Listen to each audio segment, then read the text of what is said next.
I do want to make sure I'm live here. All right. What is up, you low life sacks of shit? It is I.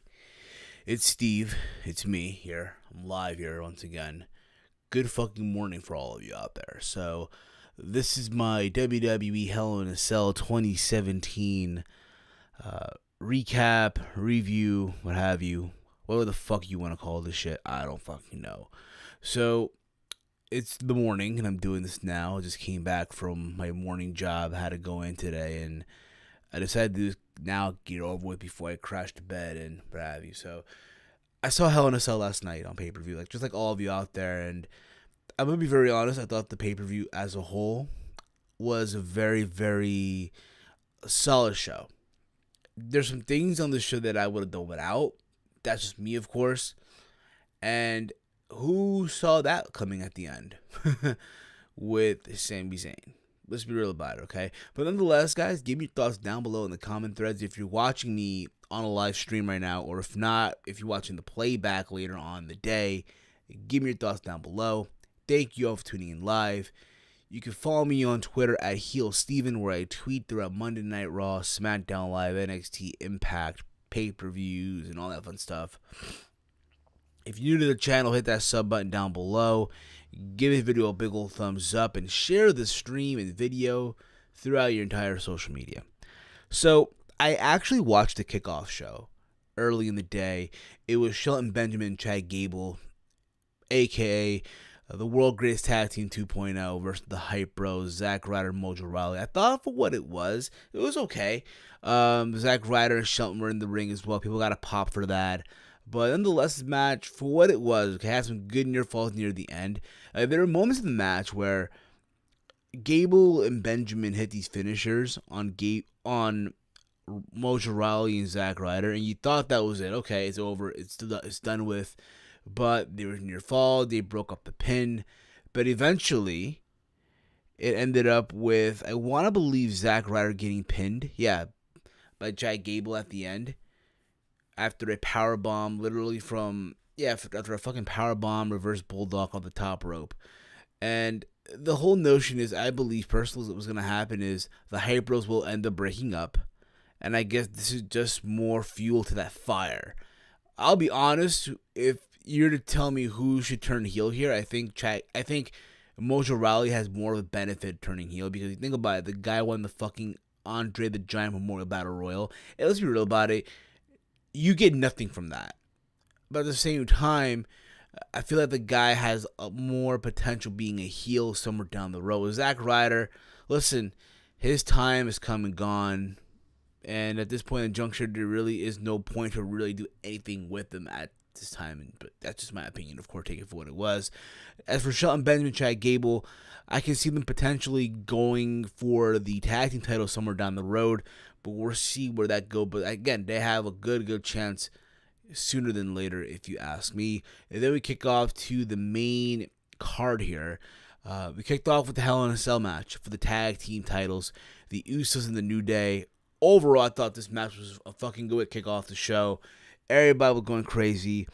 This is good near falls, back and forth.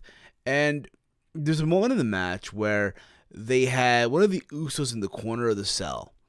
And yeah, keep this in mind, they use kendo sticks, plain kendo sticks, colorful rainbow kendo sticks, and they literally cornered one of the Usos. I forgot, either it was Jay or Jimmy, and they had him prisoned up with these kendo sticks that were literally in between the corners of the cell, which I thought was pretty cool. It showed uniqueness. It showed, hey, there's some things you could do with the cell. Now, to my surprise, for the New Day, you had Xavier Woods and Big E. I would have gone with Kofi and Big E, because you think about it, with Kofi showing off his random athleticism, right? You want to see this fucker actually doing something with the cell. I don't know, Spider-Man, I don't fucking know, but you kind of get the gist of it, right? But again, the match for what it was is, again, near fall after near fall, and eventually both the Usos hit the Superfly Splash on Xavier Woods, who had a chair in his chest for the 1-2-3. So the Usos are once again SmackDown Live Tag Team Champion for the 5th time. And this is the end of the feud. This is literally done with now. It'd be pointless to really, go back on the word here and have another match. But as far as a contender, I would assume here the only team that makes sense is Chad Gable and Shelton Benjamin. With the Usos, I mean, listen, they'll eventually get the belts back from what it looks like, but we'll see where this goes. But again, I thought this was a very, very good way to kick off the fucking show. And after this, we had Randy Orton versus fucking Rusev. Holy crap, this match sucked. I'm sorry. The less I talk about this match, the fucking better. Like, literally, in all seriousness, go out of your way to not watch this match. Alright? Let me tell you how this... Let me just summarize this shit out of nowhere, okay? Rusev lost once again. And no, he didn't lose in 9 seconds or 10 seconds. It was the actual match. It was back and forth, all the fuck you want. But no one gave a fuck. It's sad when, people give more of a fuck about Aiden English and his, silly singing rather than fucking Rusev. I mean, I would have rather seen Randy Orton versus Aiden English over Orton versus Rusev. That's sad enough. But obviously, Orton got the win with the RKO out of nowhere. And then Rusev just walking back into disappointment. I mean, what the fuck do you do with Orton right now? Where does he go from here? What's the end game here? Seriously. I would say this. I'd say Orton to Raw. You do a switch. I don't know, maybe with Samoa Joe. Or maybe with, Cesaro. I don't fucking know. But you kind of get the gist of it right now. Like, it's not like they're going to have Orton go up against Jinder Mahal at all of a sudden, right? That'd be stupid as fuck. But, again, it's WWE for you, okay? We then had AJ Styles versus Baron Corbin versus Ty Dillinger. Yeah, apparently Ty Dillinger was added to the triple threat, added to this match and made it a triple threat match for the U.S. Championship. So apparently during the pre-show, or the kickoff show, I'm sorry, how the fuck you want to call this shit, Ty Dillinger with the Daniel Bryan, he pretty much said, hey, listen, how about you add me into the fucking match? And it's amazing. Listen, when they tell you that SmackDown Live is a fucking land of opportunity, holy shit, it's easy to get a fucking title shot. All you gotta do is ask Daniel Bryan, and Bryan will fucking give you the title match. Hey, Daniel Bryan, give me a World Championship match. I guarantee I'll get the match against Jinder Mahal. I don't fucking know.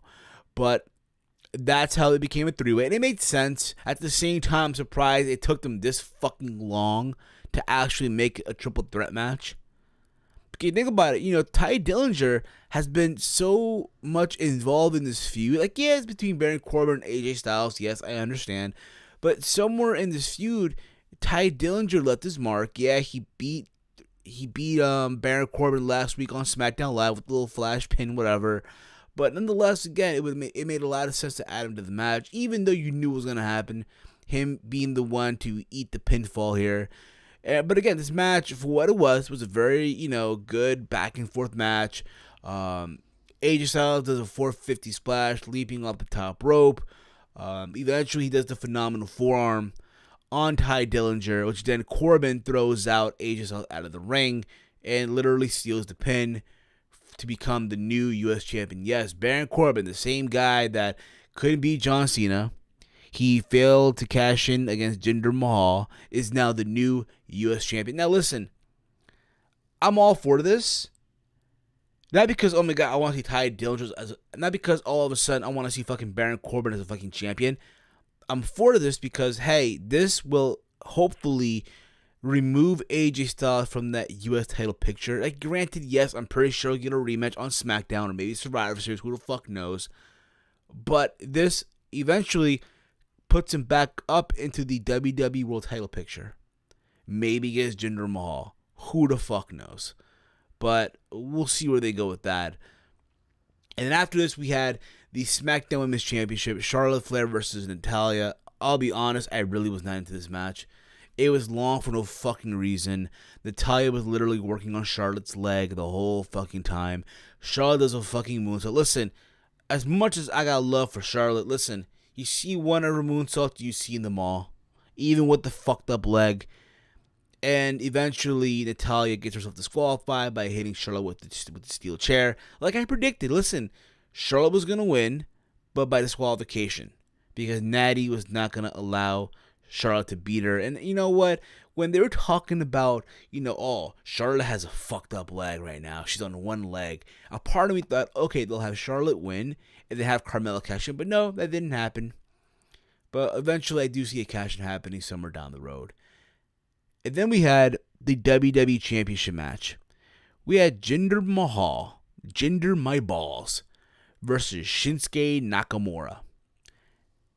Listen, I know a lot of you were hoping and praying that, oh my God, this is finally the time that Shinsuke becomes WWE Champion. And I'll be honest, a part of me, for a moment, thought that Nakamura was going to go into Hell in a Cell, walk out to become the new WWE Champion. But no. Unfortunately, this match, I'll be honest, was just flat. And here's the thing about it, not every person can mesh well. Like, that's a problem with Jinder Mahal. Jinder Mahal, listen, he's just a body filling a spot. Obviously, yes, they're trying to push this whole India deal. They want Jinder to go to India as WWE Champion. It's that important, apparently. And at the same time, you want to have Jinder Mahal, as stupid as it may sound, getting these wins over guys that, when you think about it, essentially are better than him. Leaps and bounds. And in a way, he gets a rub off of that. Like, think about this, right? He beat Randy Orton, right? Like 3 times and shit. At Backlash, at Money in the Bank, and at Battleground. He got a rub off Randy Orton. And then he goes up to SummerSlam and faces Shinsuke Nakamura and gets a win. And then tonight at Hell in a Cell. And during this match as well, the Singh brothers they tried to get involved. The referee, I guess it was Chad Robinson, or Lil H, if you will, literally got out of the ring and literally kicked both the Singh brothers out of ringside to go back to the locker room area. Got a pop. And during this whole thing, Shinsuke does a Kinshasa, or the Bamaye kick, however the fuck you want to call this shit, right?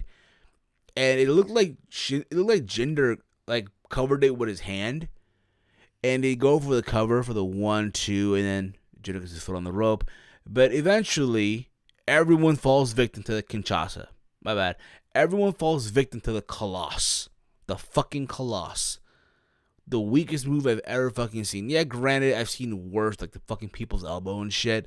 But it's crazy how this move is becoming so fucking protected, where Shinsuke Nakamura, 2 pay-per-views in a fucking row, cannot kick out of a fucking Colossus. Just saying, okay? Now, I've seen a lot of people on social media talking about, oh, they're burying Nakamura. This is stupid. This is or the classic bullshit, like, oh, he should go back to Japan. In Japan, listen, maybe part of that's true, but I feel like when people say the whole, oh, go back to Japan bullshit, it's a fucking escape. It's a cop-out response just to be fucking cool with society. No, you're not cool. You're not fucking hip. You're just a low-life sack of shit. By saying that same old generic response, oh, he should go back to fucking Japan. No, motherfucker. I'm sorry. No. Listen, you all knew going in this was going to be the result. Jinder Mahal. And I said it I said it during the podcast. I said it even weeks leading up to this match. Watch, WWE is going to go out of their way to have Jinder Mahal walk out of Hell in a Cell WWE Champion. And guess what? Time, and especially tonight, proved me right. And yes, they're going to India. I get it. Listen, just like all of you, I agree. Listen, there's nothing wrong with Jinder going to India, being part of this tour, but he doesn't need to be fucking WWE Champion. But hey, listen, it makes more sense is that the homegrown guy, the countryman, if you will, goes there with their fucking big title. Granted, it'd be more preferable if it was the Intercontinental title or the U.S. title, fine. And it's crazy, I listened to JD early in the day, right? And JD was like, at this point in the juncture, he would rather see Roman Reigns be the Universal Champion and the WWE Champion at the same time, rather than having Jinder Mahal being champion. That's crazy. It's kind of funny too, but that's just around the point, okay? But there's been talks as well of Jinder Mahal being WWE champion up to WrestleMania. And if that happens, I'd assume it's AJ Styles, right? Or maybe John Cena, where Cena has number 17. Listen, at the end of the day, in a perfect scenario, right, for all the smarks out there and shit, the main event of WrestleMania this coming, New Orleans is not Roman versus Brock, but instead it's Shinsuke versus Styles. I doubt it, but you kind of get the gist of it. But that was Jinder Mahal's win over Shinsuke Nakamura. How uneventful, right? Yeah, I fucking know. We get a Fashion Files, whatever. They're returning back. They apparently opened a new case. Whatever. I didn't care. I'm so over this bullshit already. It's crap. It was cool at first, but now it's just like, get this shit on my television screen, alright? We then had Bobby Roode versus Dolph Ziggler. Dolph Ziggler debuted a new entrance, apparently. And apparently they played his theme song, and then out of nowhere they scratched it. He just walked out to the ring with no music. I thought this match, I'll be very honest, this should have definitely kicked off the show or have not been on the pre-show. And I said it before and I'll say it again.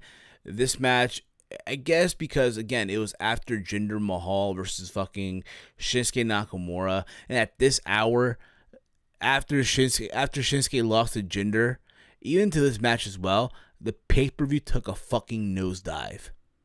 It seriously did. And no matter what, Bobby Roode or Dolph did during this match, no one gave a fuck. No one gave a flying fuck. And that's the problem, too. People were chanting CM Punk, CM Punk, CM Punk. Yet people complain why sometimes WWE does the bullshit that they fucking do.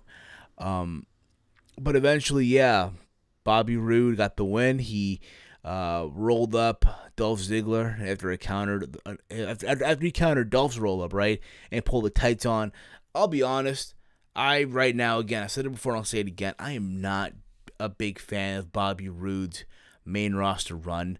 Like, I feel like the whole notion, let's make him a fucking babyface for no fucking reason, just doesn't make sense to me at all. Like, I said it, and I know I said I'm going to do a video, but I didn't have time to really make a video on this, how I would have booked Bobby Roode. But if it was up to me, okay, this is what I would do. This is what I would have done, okay?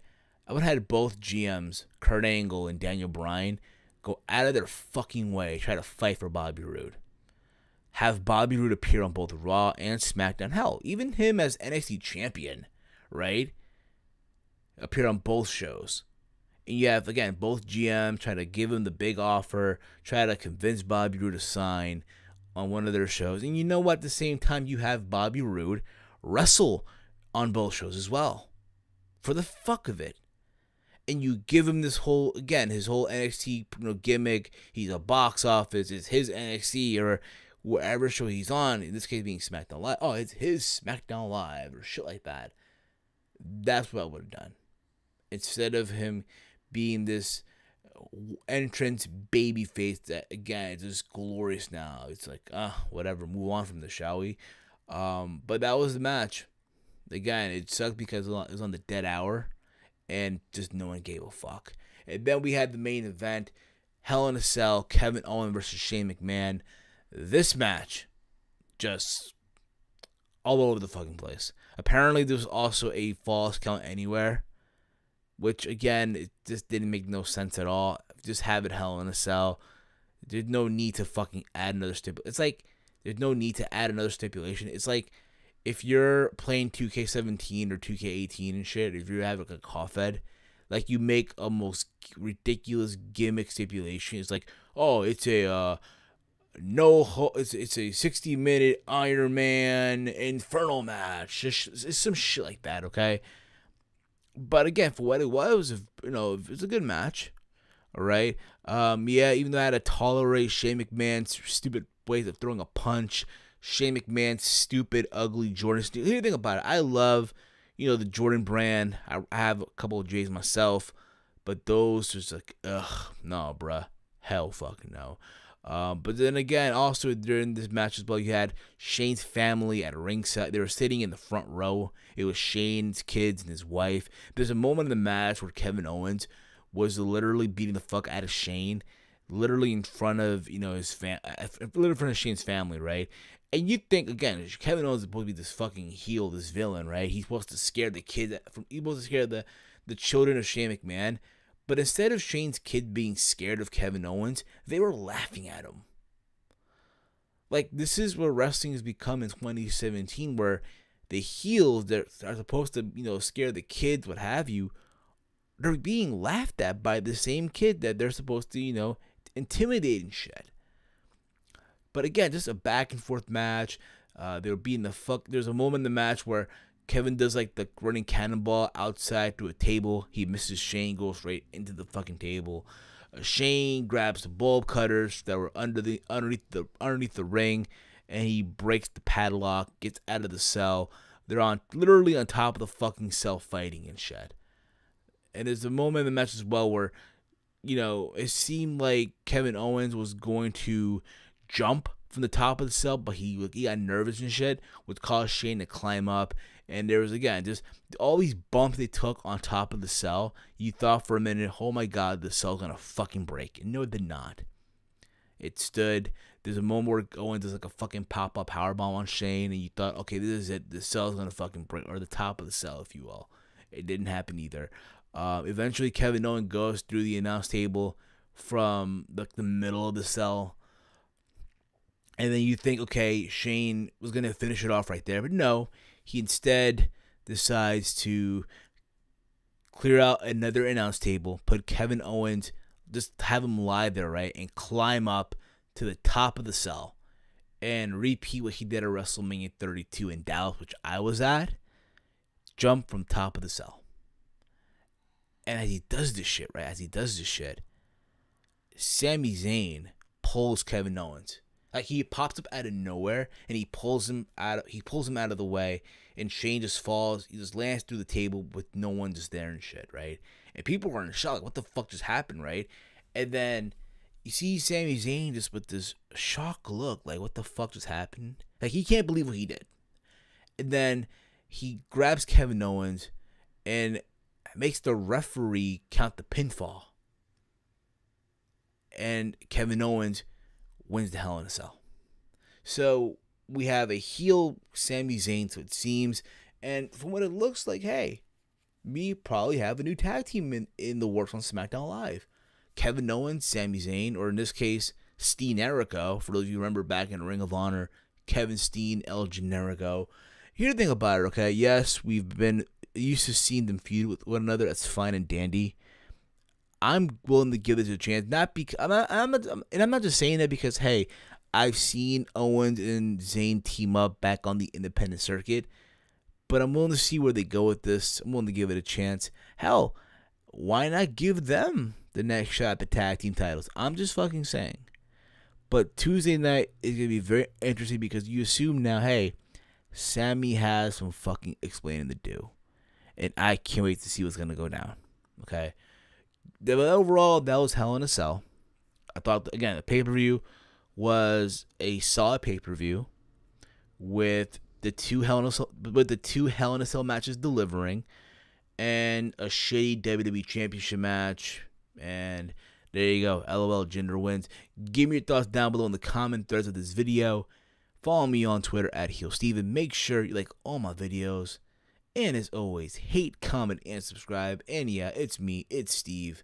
And I'll catch y'all next time. Peace out, y'all.